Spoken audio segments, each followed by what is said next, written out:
I'm going to move right along. I have a lot of slides, and I think I only have 10 minutes. Is that right, Juanetta? Yeah. Okay, so I'm going to move quickly through them, so hold on.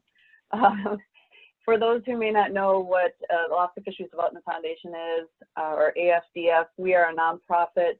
We generally, and the shortest description of us is that we're the R&D arm of the Alaska seafood industry.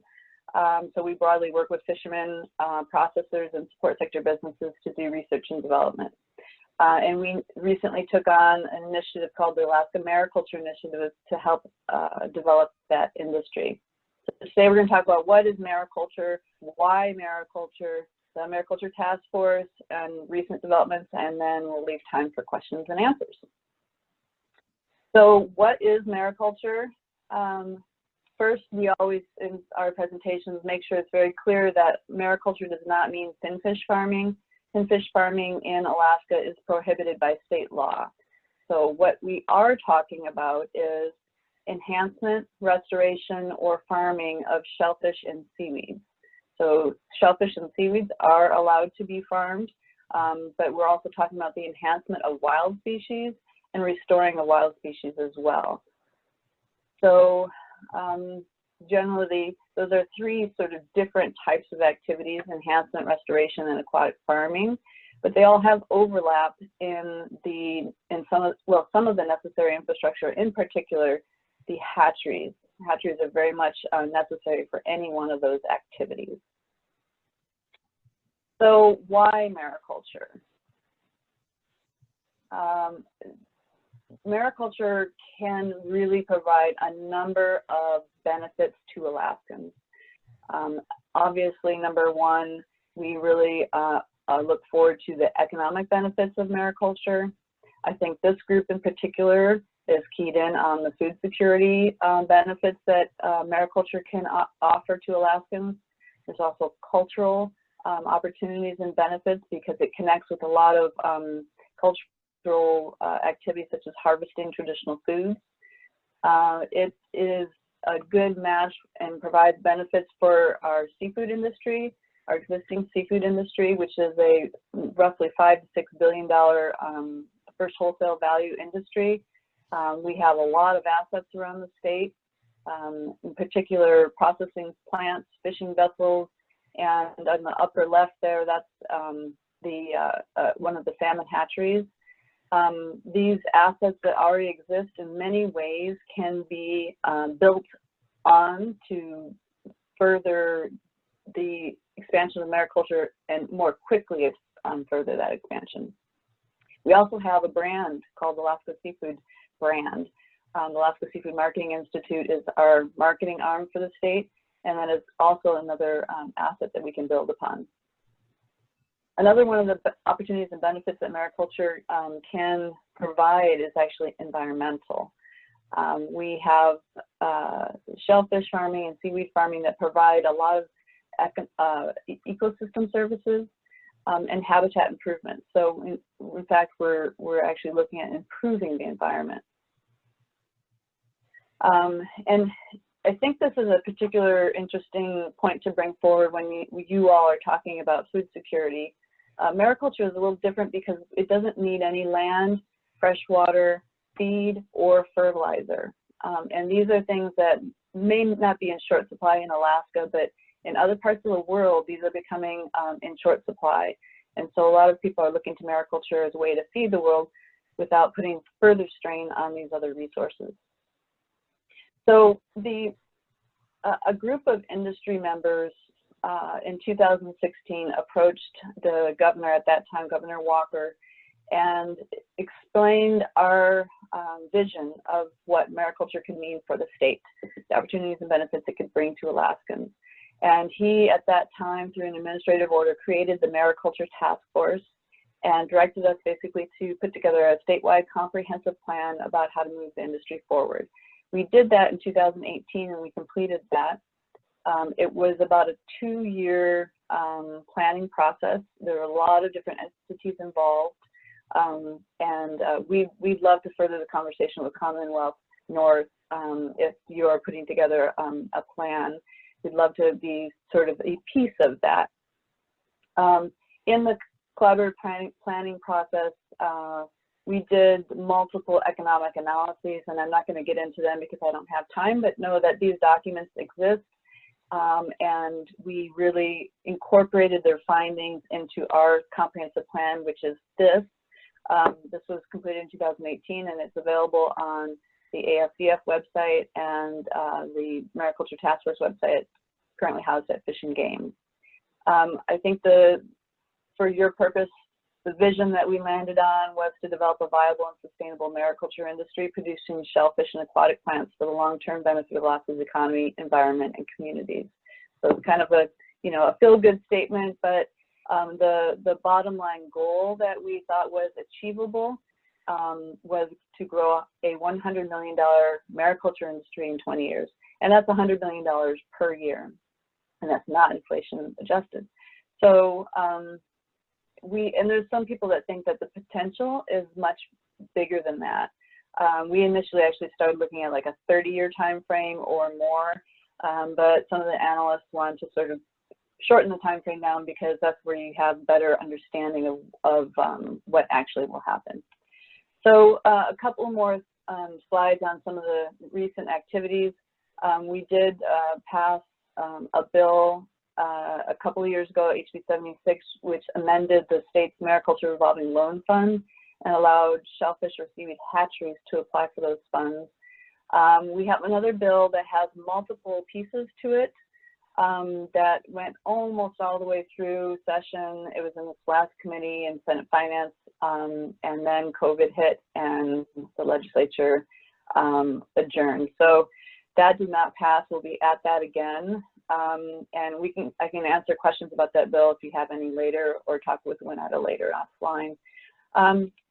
There's some things happening in our communities that are really exciting. There's a demonstration farm in Ketchikan that Oceans Alaska has put together. They're a small shellfish and seaweed hatchery, and they've been collaborating with some private entities as well as the communities of Metlakatla and Ketchikan and local schools.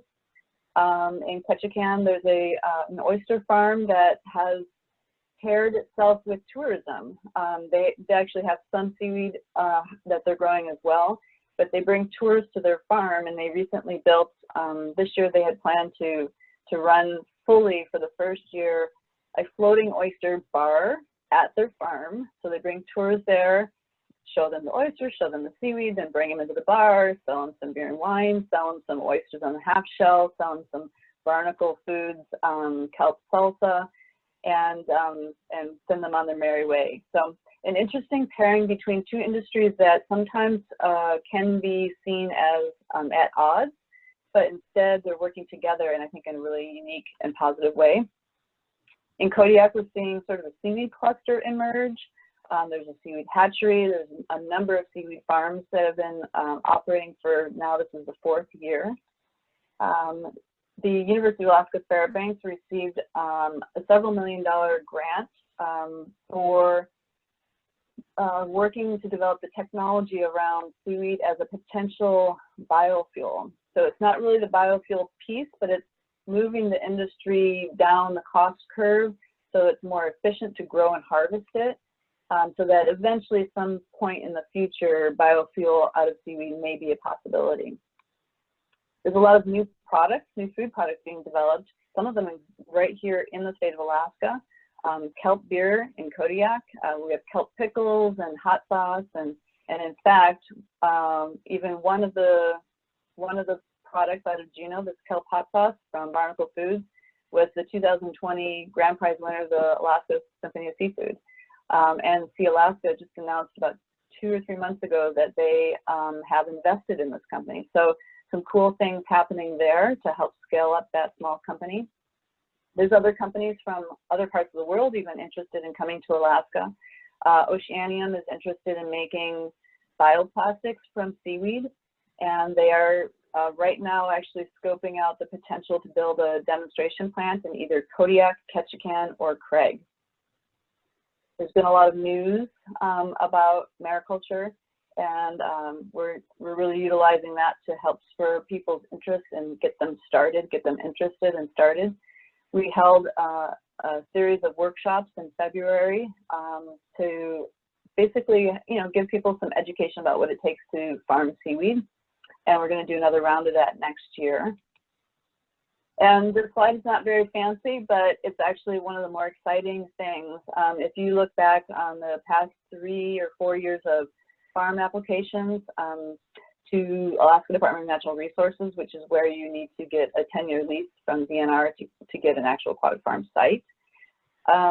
The number of applications are up significantly, and also the number of acres applied per farm is up significantly. We're starting to see larger size farms in the 100 to 200 acre range, and many, many more in the 20 to 100 acre range. Whereas before we saw a lot of mom and pop, 1 to 5 acre farms. That was the vast majority. So this is really positive news for growth of the industry, kind of taking the next step to, from mom and pop to more of a commercial production scenario. And we're seeing some fishermen take interest, Alaska seafood processors take interest, CDQ groups, and others. And I think I hope I stayed in time. I have any questions that you have, I'm very much open for that. Great, wonderful, Julie. We'll hold questions until we hear from Tommy, and then we'll open it up to the broader group. But let me go ahead and cue up Tommy's presentation.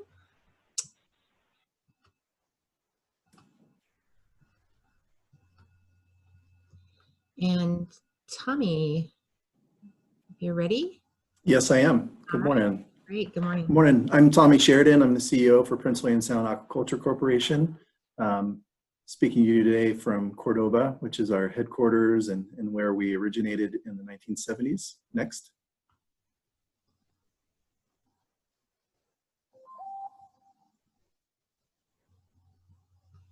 Oh, sorry.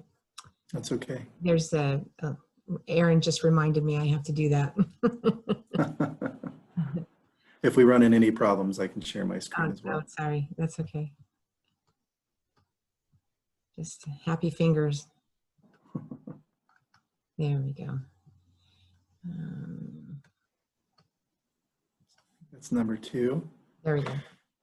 So I haven't spent time with this group. I see some familiar names, but I'll be speaking to this program from really an economic perspective, although I'm a biologist by training and background. So the Alaska Salmon Hatchery Program was really started in the 1970s in response to depressed salmon runs statewide. There wasn't a good understanding of what was happening, but there was a good amount of funds for the state to utilize to manage its salmon fishery resources through land lease sales in Prudhoe Bay. And so there were many investments in the state salmon fishery management program. Hatcheries were a big part of that, and Prince William Sound were a real and kind of leading edge of that. And I'll read a quote here from Alaska Department of Fish and Game. The Alaska Hatchery Salmon Program was designed to increase salmon abundance and enhance fisheries while protecting wild stocks. And another key quote there is, our fisheries enhancement program is designed to supplement natural production, not replace it or displace it. And I'll speak to that further on in the presentation. Next, please. So in the 1950s, 1960s, and especially early 1970s, there were salmon fishery closures in Prince William Sound and statewide, and folks didn't really understand why that was. So there were many investments in a variety of programs, including the hatchery program. Alaska Department of Fish and Game's FRED division was created. Limited Entry Act was put into place. And the Alaska Private Nonprofit Hatchery Program was designed and implemented. Next, please. So here we have listed 8 private nonprofit hatchery organizations. On here you have regional aquaculture associations, including one in Kodiak, Kenai for Cook Inlet, Cordova for Prince William Sound.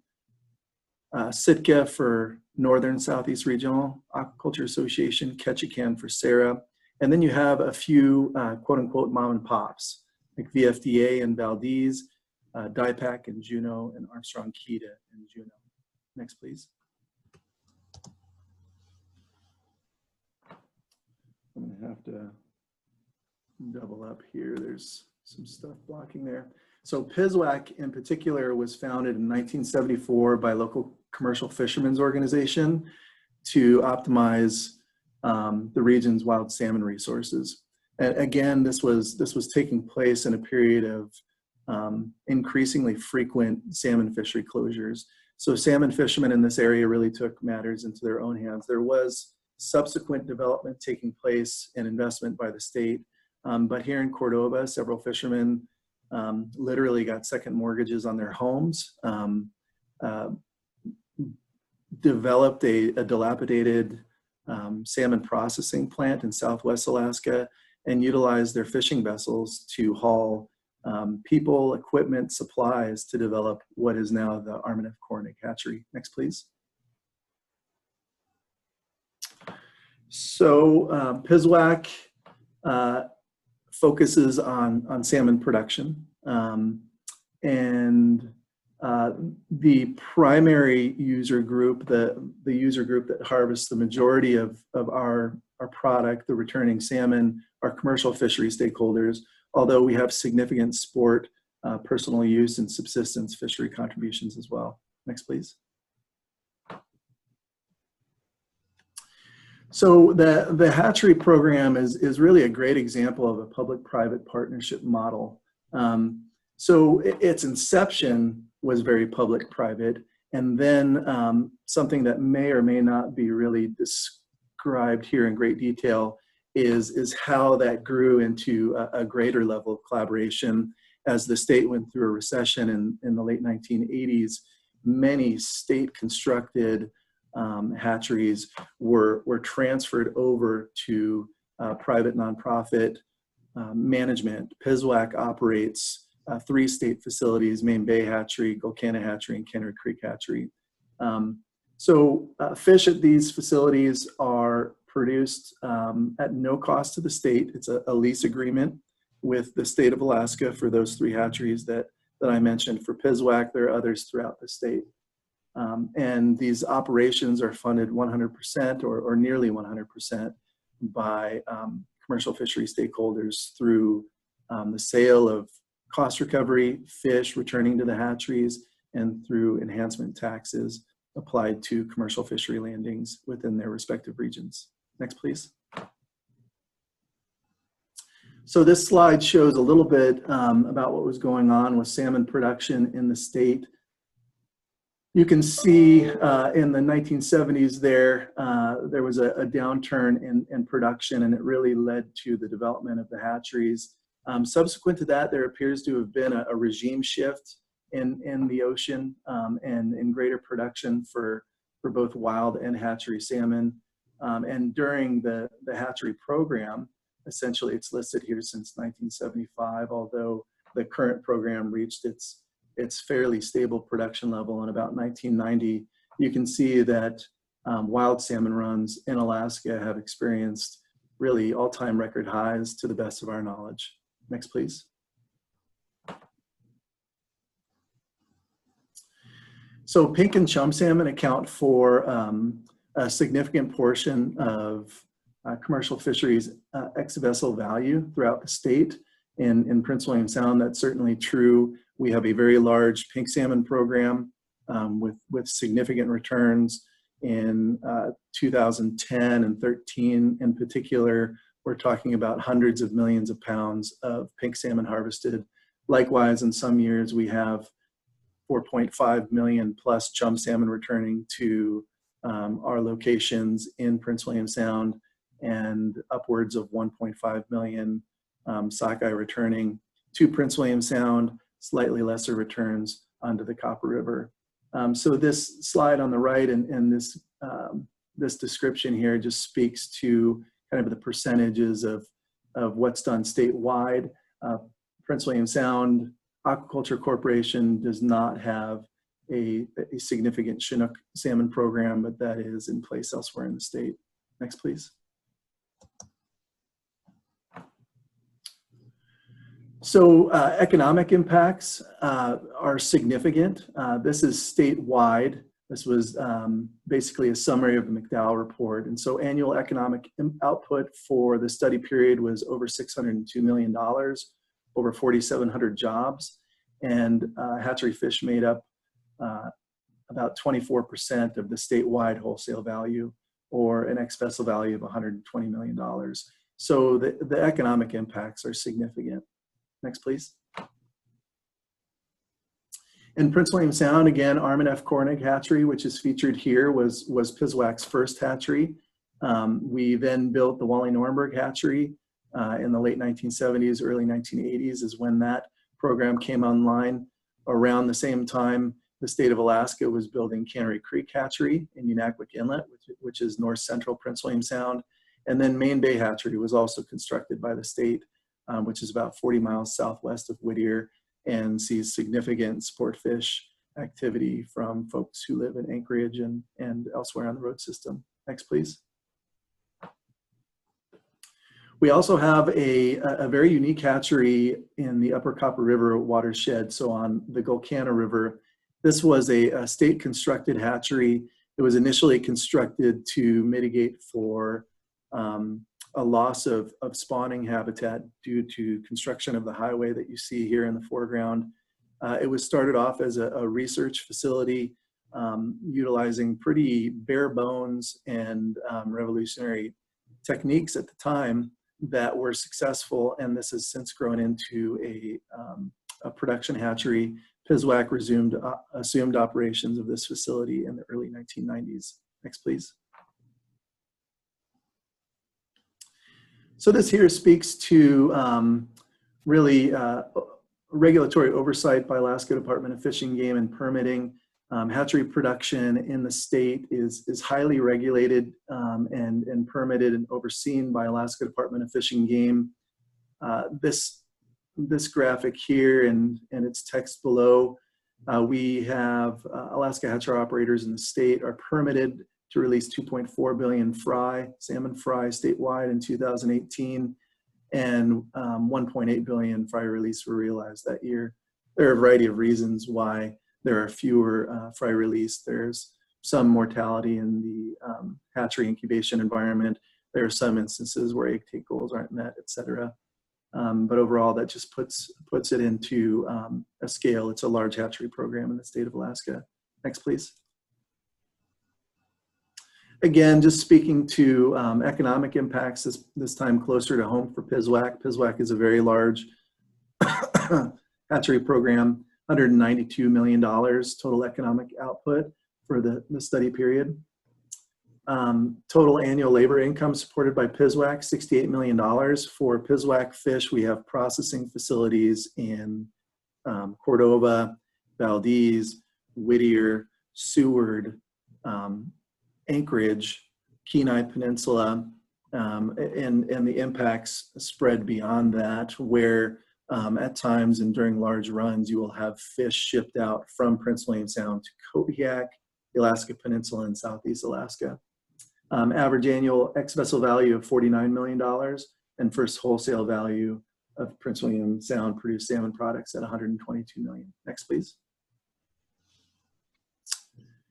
So total Prince William Sound harvest, 43% by commercial fishermen, $730 million cumulative first wholesale value for the duration of the study period between 2012 and 17, $296 million in cumulative ex-vessel value between 2012 and 2017, when we saw some of the largest salmon returns on record in the state. In 2013 and 2015 in particular, there were near or over 90 million salmon harvested pink salmon harvested in Prince William Sound alone. Next, please.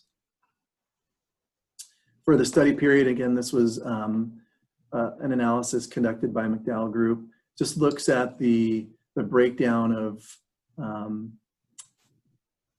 ex-vessel value for PSWAC fish. in the common property fisheries, which is significant. Next, please. And here we have in Prince William Sound a Persane user group, a gillnet user group, predominantly drift gillnet, a very large drift gillnet fleet.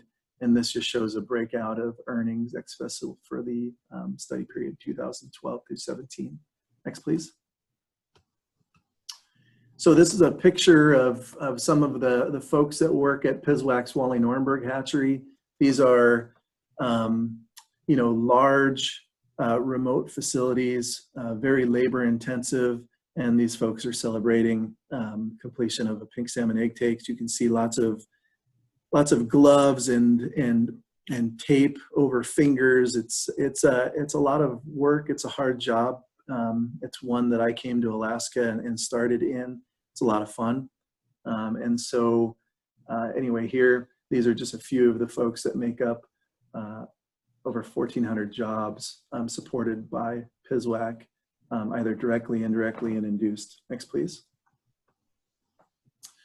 So there are a number of fish that it's not well known by a lot of the user groups, but there are a significant number of PSWAC produced sockeye salmon in particular that are harvested by folks who live in Fairbanks.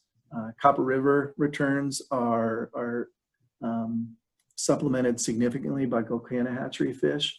In Anchorage, you have folks who are going over to the upper Copper River and also down to Main Bay hatchery during weekends in June. You can see hundreds of sport fishers at the Main Bay hatchery in particular. And so that speaks to some of the harvest that you see here in this graph. Next, please. And then this is a breakdown of residency of Prince William Sound permit holders. And certainly there are many who reside or call the Valdez-Cordova census area home, but also a significant number in Kenai Peninsula, Anchorage, Matsu, and other locations in Alaska, along with their ex-vessel earnings for the study period 2012 through 17. Next, please. Mm-hmm. And this is where I get excited. I'm on AFDF's board, and I'm really interested in the potential for mariculture development and integration into the salmon hatchery program.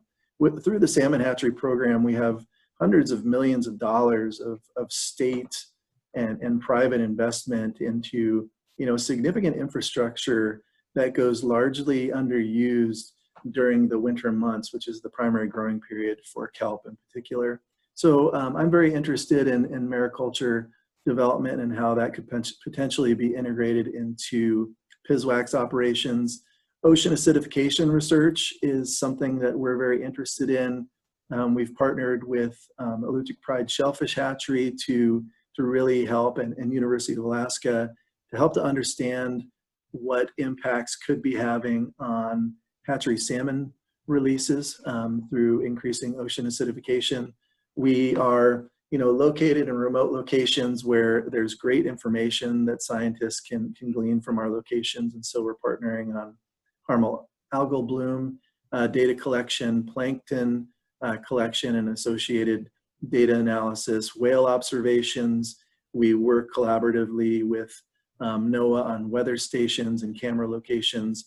And then otherwise, we're very open to collaboration with any number of research activities.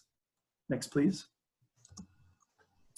So here, I'll just leave, there's Salmon Hatcheries for Alaska is a website that has been put together through a collaborative effort by Alaska's private nonprofit hatchery operators just to get some information out to the public regarding the work that we do. Hatchery production is of interest to the public, policymakers, and what we found in some of these engagements was a need for education and just better describing who we are, what we do, why, how, and where. So there's a website there. PSWAC's website is there. You can visit our website, sign up for news updates on how things are going with our fisheries, etc. And then the next slide will be just a wrap up here. All right. So again, these are some young folks that work with us at Wally Nornberg Hatchery, which is on Esther Island in northwestern Prince William Sound. Great. So I'm happy to answer any questions. Thank you very much. Great, wonderful. Thank you, Tommy. Well, we'll go ahead and let's see, we do have a couple of chat questions, but I thought I would go to our co-chairs first for any questions. Let's start with Ed. Ed, do you have any questions for our speakers? Yeah, good morning, everybody, and thanks to the speakers for joining us. I'm Ed Fogel, one of the co-chairs of this group.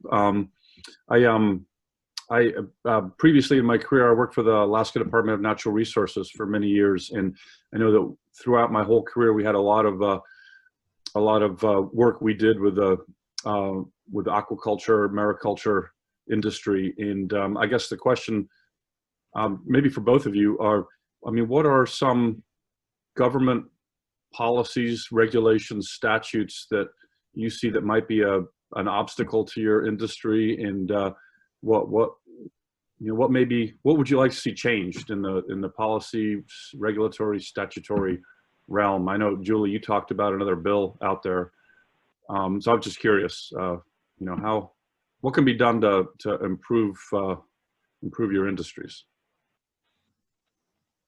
Well, I'll take a stab at that first.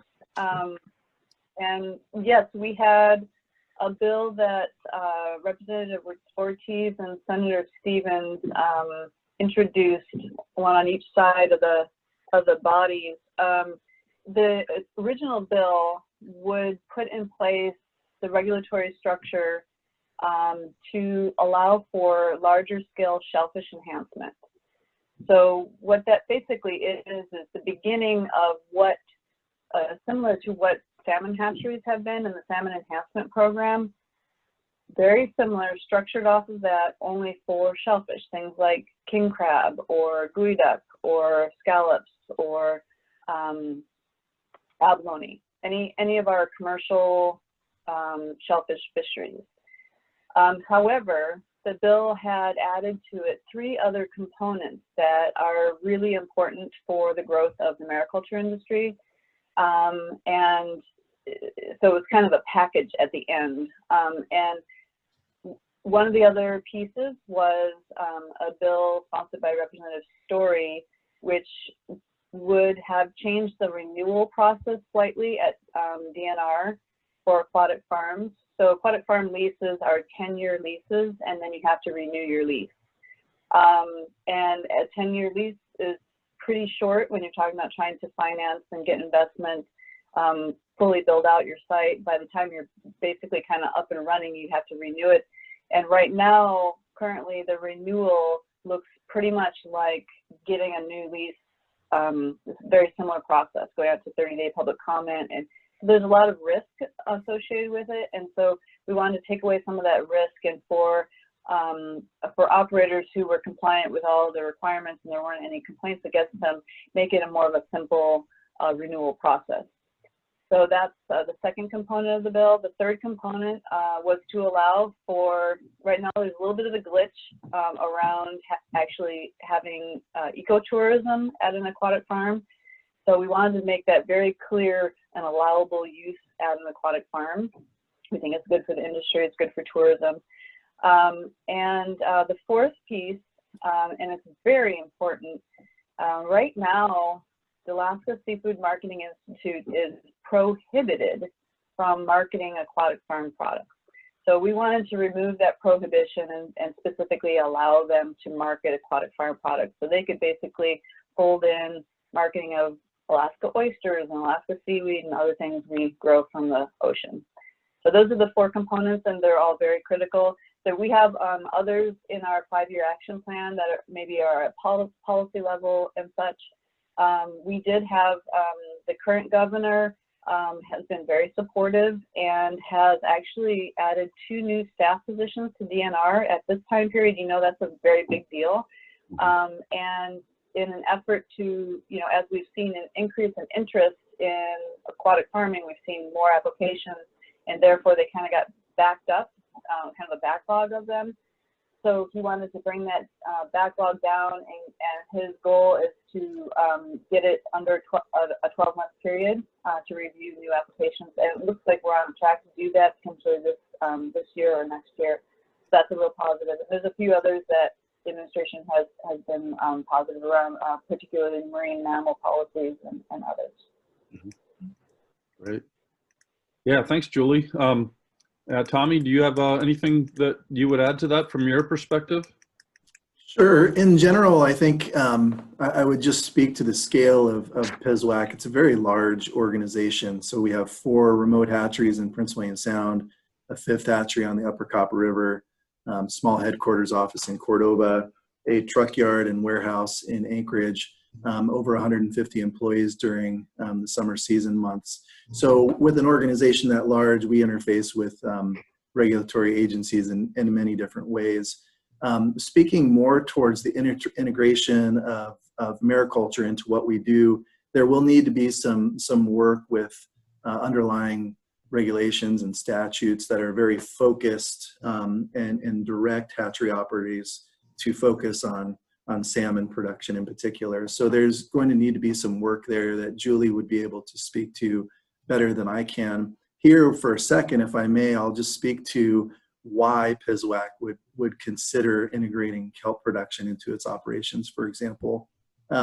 So there's some foundational research taking place elsewhere that shows that ocean acidification, once it crosses a certain threshold, can have some pretty damaging impacts on salmonids. There's more vetted research on shellfish, including crab, groundfish, etc. For salmonids, it appears as though the primary impacts will be impacts to salmonids' olfactory senses, which will result in, and theoretically, and this will be demonstrated, reduced predator-prey interactions and therefore reduced marine survivals and reduced homing to their sites of release or their home streams.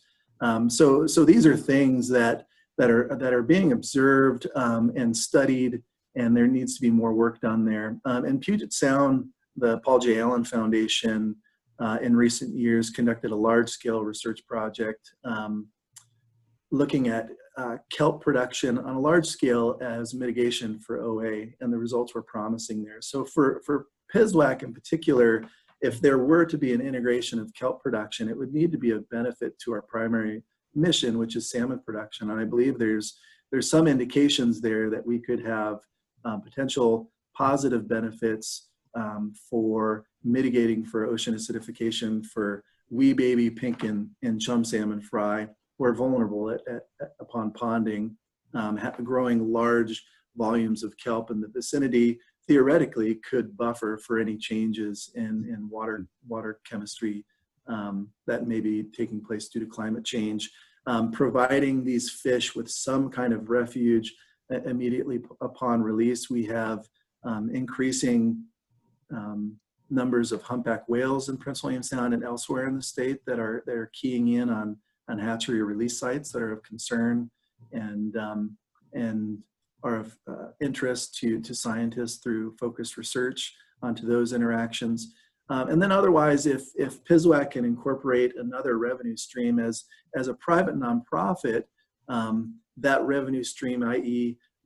somehow reaping some financial benefit from kelp production in the vicinity of hatcheries, could help to reduce the hatchery operator's reliance on salmon production to pay its operational costs, which would have benefit to salmon fishermen ultimately. So those are kind of some of the reasons why folks are interested in kelp production, but there will need to be some work in the regulatory and political environment to allow us to get there. Great, thanks guys. Okay. Terry, did you want to toss in anything at this point? No, well, maybe just the one more general question is, you know, what I've been hearing is the really relative immaturity of the industry, and I'm wondering what the greatest opportunity is. You know, when you talk about developing plastics out of some of the products as well as, you know, what we can focus on really to help jumpstart and if we do get policy to help develop it, you know, on at the state level, you know, where we should focus energy. Well, I'll take a stab at that first as well. We do have a 5-year action plan that really outlines quite a few things, but for purposes of this meeting, I'll speak to the investment side. Alaska, even though times are tight financially, we do have a number of pockets of money and assets that we can utilize maybe better to put them to work for the development of mariculture. And I'll give 2 examples. The ADA has a number of loan programs, but generally they're at a level of maybe $5 million and up loans that they're usually active in. And so things like bringing new business to Alaska, particularly like this plastics company that wants to set up a demonstration plant, or they're considering it. They're looking at options. Alaska, they said, is one of their top 2 places right now. You know, sweetening the pot with potential for financing could be a real significant thing to, you know, to trigger that decision to come to Alaska. And the thing that's important about a company like that coming to Alaska is they could really be sort of an anchor tenant for purchasing of seaweed from many smaller farms that are getting up and running until the food production is more built out. And what I mean by that is it takes time to sort of develop products and the processing technology to go larger scale, and that all takes a little bit of time. This company has developed the processing technology already to do this bioplastics and other products as like a co-product result of the processing. So that's one area is sort of better utilizing ADA. Potentially also the Permanent Fund Corporation has set aside, I believe it's 2 pots of $100 million each for investment in Alaska businesses. And it could be companies that come to Alaska to do business or Alaska-based businesses. And so that's another potential place for investment funds that, again, it's money we already have. It doesn't take new money. So another place is the revolving loan funds that the state manages. They have multiple revolving loan funds within the Department of Commerce. One of them is actually structured to help salmon hatcheries. That was a program set up quite a long time ago, and it's been very successful. It has the flexibility to capitalize not only the construction, but the operations of salmon hatcheries to give them the flexibility really to build out their operations and see returns come back over time before they really have to start making payments and interest starts accruing. That's the kind of loan that a bank won't make. And the reason the state did this is because they saw it in their interest to get salmon hatcheries up and running. And it takes time. So that similar kind of approach to building salmon hatcheries could be used to build shellfish and seaweed hatcheries, because that piece of the infrastructure is a little bit, it's interesting because it costs money to run it, but it doesn't really operate on a profit. But you need it to spur other private business. And so that kind of model could also be similar with our seaweed and hatchery, or seaweed and shellfish hatcheries. And that would be really important to spur the development of the industry. Thank you. If I may, I'll speak to a more localized perspective. To the original comment, this industry is certainly in its infancy stages, but it is more fully developed in certain locations. Hence, Oceanium's interest in Craig, Ketchikan, Kodiak, where kelp production in particular is happening. Here in Prince William Sound, I just see there being significant opportunity, and one that Julie knows that I've been really promoting is In Valdez, Valdez Fisheries Development Association is a hatchery operator with involvement in the community and other fisheries-related endeavors. And in the 2000s, they partnered with Petrostar to look at oil spill terminus waste heat as a potential for supporting cold storage facilities. That technology could be a very simple engineering twist to allow for kelp drying capacity. For example, you have millions of unutilized BTUs available there. And so for me, from a very principally and sound kind of centric perspective, I see the potential of large-scale kelp production in PSWAC terminal harvest areas, for example, to the tune of a volume that would attract an interest in an entity like Oceanium, who could conceivably develop a plant in Valdez on the road system, one of the state's largest shipping port containers for export to places beyond. There could be secondary processing in Anchorage and significant processing in Valdez, where you have both relatively cheap hydropower, and then at least for the near future, access to millions of BTUs of waste heat. So for me, I see that as a very intriguing opportunity. It's a very local perspective, and much has to happen here within this region to make that happen. Specific to PSWAC, we do have a salmon hatchery, Wally-Nornberg hatchery in particular, that is a rarity among hatcheries in the state, if not worldwide, where we have surplus water, surplus hydroelectric generation capacity, and surplus space, including the former location of a hatchery that was dismantled, where we have a pad, drainage, former water pipelines from the lake there. So that could easily be repurposed into something related to mariculture. And then otherwise, again, with regards to our hatcheries, we have the infrastructure in place. We have the workforce. We have, the potential for year-round housing. We're located in remote locations where these terminal harvest areas have already been predetermined for industrial use. And the growing season for kelp in particular is very, very much the shoulder season for what we do.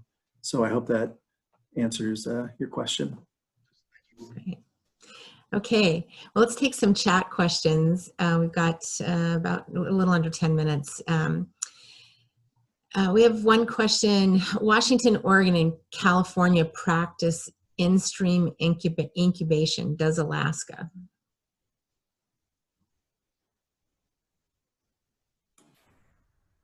In a very small way. So the Alaska Salmon Hatchery Program was developed 100 years after the first salmon hatchery, Pacific Salmon Hatchery, was built on a tributary of the Sacramento River. By the 1970s, we didn't know everything about salmon biology, but we knew a lot more than was learned elsewhere. The focus of the hatchery program was to learn from those lessons, not make similar mistakes, and avoid certain impacts, including in-river production, because it comes with certain risks that are pretty technically complex. But the hatchery program in particular in Alaska for PSWAC's operations, these are large facilities that were sited in remote bays, largely devoid of natural production, so that you could conduct large-scale fisheries without having impacts on adjacent wild stocks. That was the intent and the design. The scale is very different. There are some attempts at in-stream incubation facilities. One of my previous companies, Ensra, did that in the Haines area for some time. In reality, the beginnings of Gulcano was, and still is, albeit on a large scale, an in-stream incubation project, but that is a rarity. These are generally large-scale tidewater production facilities, and again, largely producing in the state pink and chum salmon. Thanks, Tommy. Yep. Julie, this one's for you for mariculture. What kind of scientific research would be most helpful to development of the mariculture industry? And do you see that more as sort of a single project, one-off type of research, or more longer-term longitudinal research? Definitely longer term. We actually have a large section of our comprehensive plan is dedicated to sort of prioritizing needed research in this area. There's a lot. It's, you know, the rest of the world is really far ahead of the United States, and particularly Alaska. So we actually, I mean, I could pull out specific examples, but the list is very long. It's so long that we recognize the need for research to kind of go hand in hand with industry development. And we actually talked about in our comprehensive plan the creation, after the task force sunsets next year, we're creating a long-term industry spearheaded entity called Alaska Mariculture Alliance to help guide development of the industry long-term. And it is going to be structurally tied to a mariculture research center, which is not a brick and mortar type concept, but more of a coordination component to coordinate the research across the state and with industry. And so we recognize over the last 20, 30 years of the industry, the mariculture industry being in Alaska, it's been pretty small scale, not a lot of growth, and there have been a lot of identified research projects that haven't been completed. And so we wanted to go further and faster and recognize the need for significant coordination so there's no duplication, and we're doing the most important projects first. So it's actually a pretty, I think, sophisticated approach that we hope to implement. Okay. Tommy, are there any thoughts on additional research needed in the aquaculture arena? Oh, really, I think the research that I spoke to, certainly understanding what the impacts could be for salmon production, for Alaskan salmon production in particular. We're rearing a large percentage of our production is pink and chum salmon, and these are intertidal species that essentially go from nearly the incubators into saltwater in the vicinity of these hatcheries into holding pens. And so I think that's an interesting area of research where if we are seeing thresholds being crossed there, if there is anything that we can do to mitigate for increased OA during that very vulnerable early life stage, it could have significant benefits for what we do. So that to me is of great interest. Okay. Great, thank you. Can both of you speak a little bit about, so the food security study group has looked at food production, the food supply chain, and the infrastructure and supplies available for feeding Alaskans during emergencies. Could you speak a little bit about where the production that's coming from your sectors is going now? And I'm going to start with Julie on that one because I know it's still early days in terms of volume, but maybe you could speak to that, and then we'll, I'm sure Tommy has a long story to tell on that.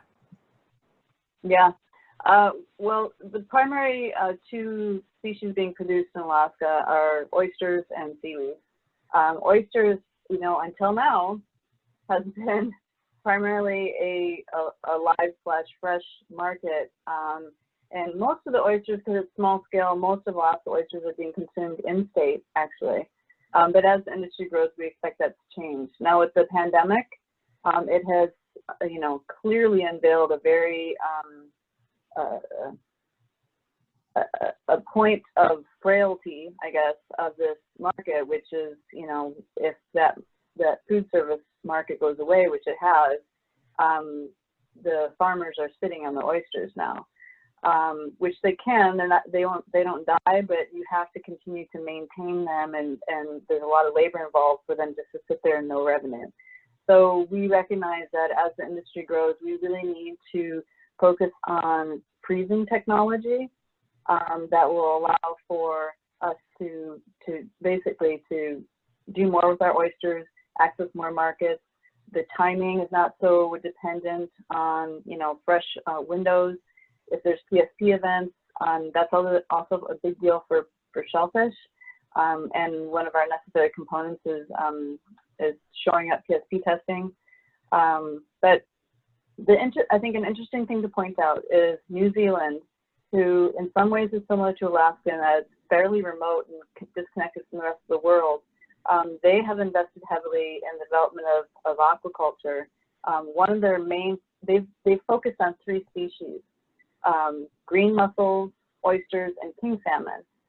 And their green mussels, they also focused on freezing technology that captured high quality products, and they ship New Zealand oysters all around the world at a price point that people can purchase. So it's something that can be done even in remote Alaska, but it does take some investment and time. Tommy, you want to speak to contributions to sport, personal use, and the commercial seafood supply chain? Sure.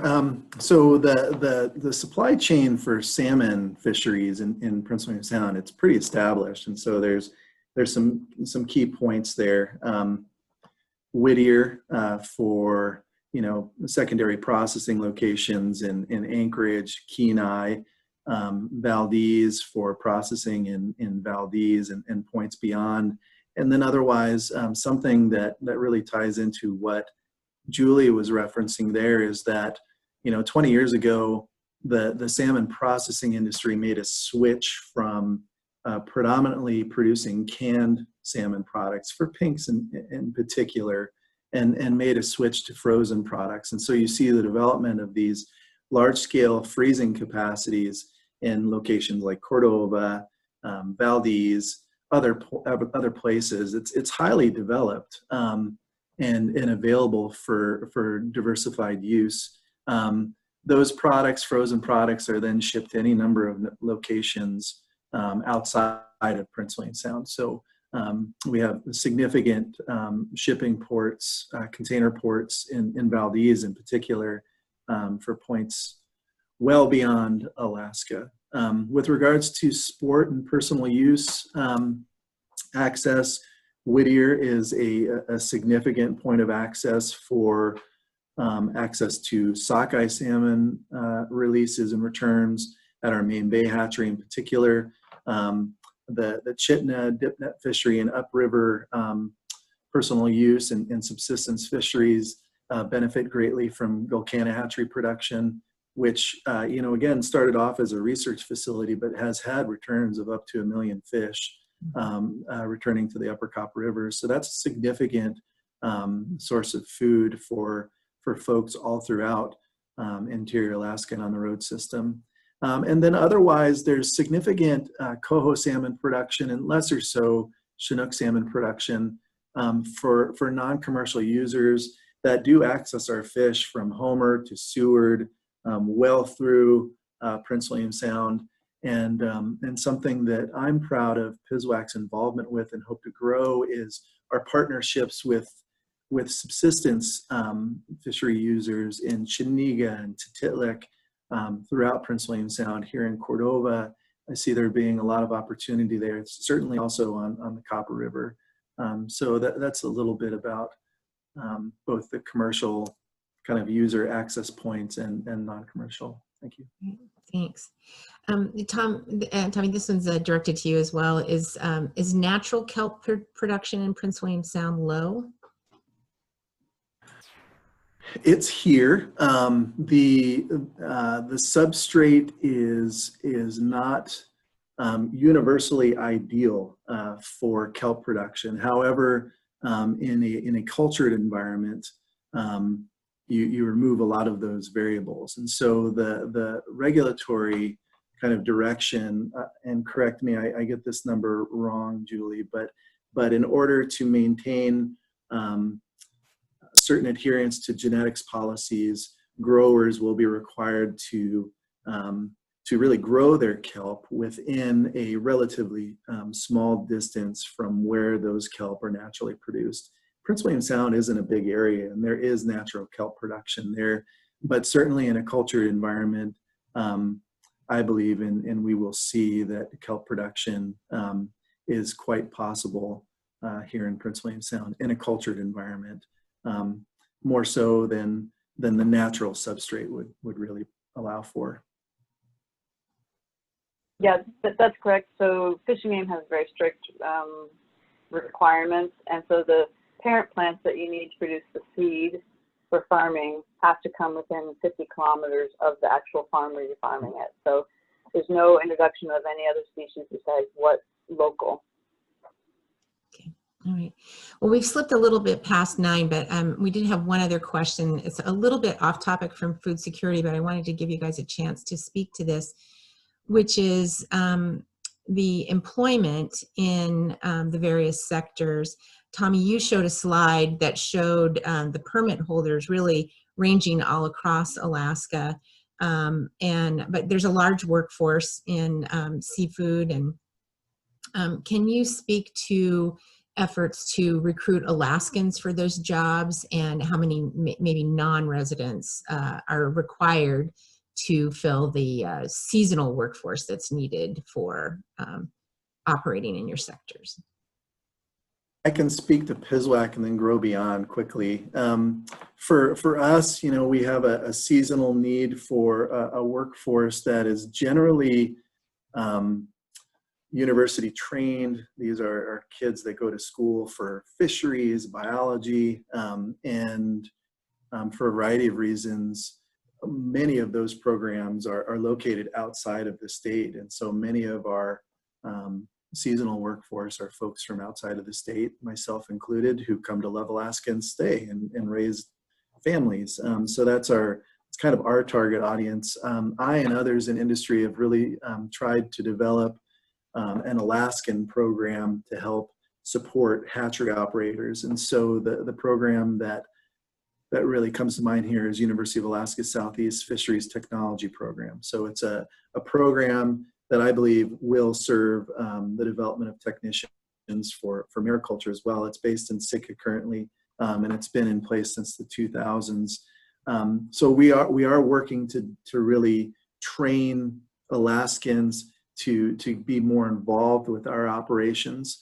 There's a diversity of opportunities for Alaskan kids, and so it's a challenge for us, but we're striving to really get there. Within the seafood processing side of things, I did work briefly for Silver Bay. I can speak to this a little bit. There is certainly a core with all of these operations of a local workforce. So Cordova, town of 2,000, many residents are involved in the seafood industry locally, whether it's harvesting or involved with processing operations.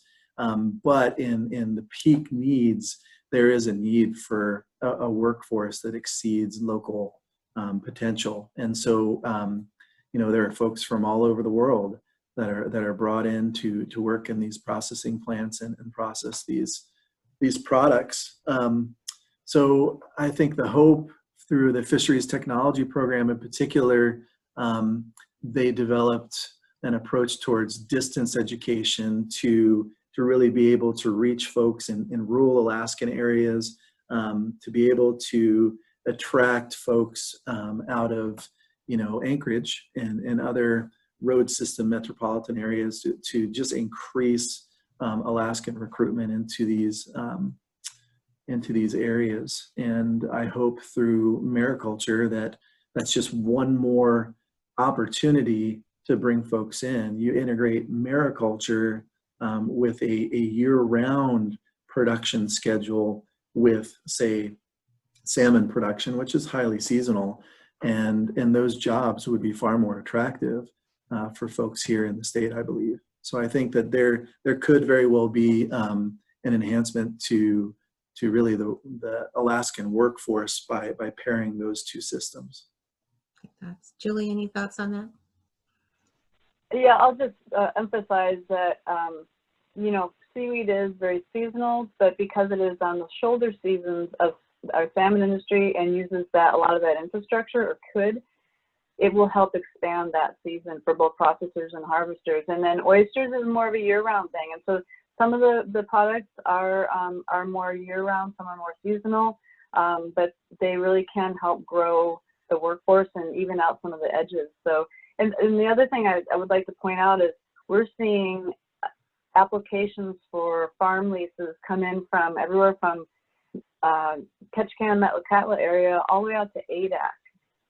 So this is something that actually has the potential to impact more regions of the state than initially had been viewed, I believe. So it's pretty exciting to spread out those impacts also. Great. Well, I think we'll leave it there. Again, we're a little past 9 o'clock, but we appreciate your time. I want to let our participants know that we will share this recording and the slide decks on our study group website for food security. And with that, let me toss it back to Terry for any closing words. Terry. Well, first, of course, I just want to say thank you for everybody that joined us this morning, and thank you, Juanetta, for coordinating this. We didn't hear from Preston. Preston, did you have anything that you wanted to jump in for last comments or anything from your side? Okay. Hearing none, what I offer is that for those of you that have joined us this morning to hear the presentation that have not participated yet in the study group, please stay engaged in the next 5 weeks as we bring this to a head. And then what comes next is follow-on more targeted projects that come out of the larger 30,000-foot view policy recommendations. So stay engaged and make sure that your voice is heard and help us understand the complexities of your world. With that, thank you very much. We'll see you next week. What's up next, Juanetta? Actually, Terry, we're going to take a break next week. Okay. And we'll return again the first week of August. I'm forgetting the date. I want to say it's the 6th. And we're working with USDA to talk about their food distribution program. And we're continuing to reach out to large-scale retailers to come and talk to us about not only their typical supply chain and issues, but some of the lessons learned during the pandemic in terms of shifting demand and supply chains. So we'll be back in August with at least those 2 additional sessions. And again, I would encourage the group, if there are any other topics that you feel like we either haven't explored or need to explore further, please feel free to reach out to myself at exec@commonwealthnorth.org, and we'll be happy to try and put together a session on those topics. And again, with that, I want to thank Tommy Sheridan with Prince William Sound Aquaculture Association, Julie Decker with Alaska Fisheries Development Foundation. I appreciate your time this morning. Thanks for being with us. Good morning. Thanks, everybody. Bye, everyone. Thanks.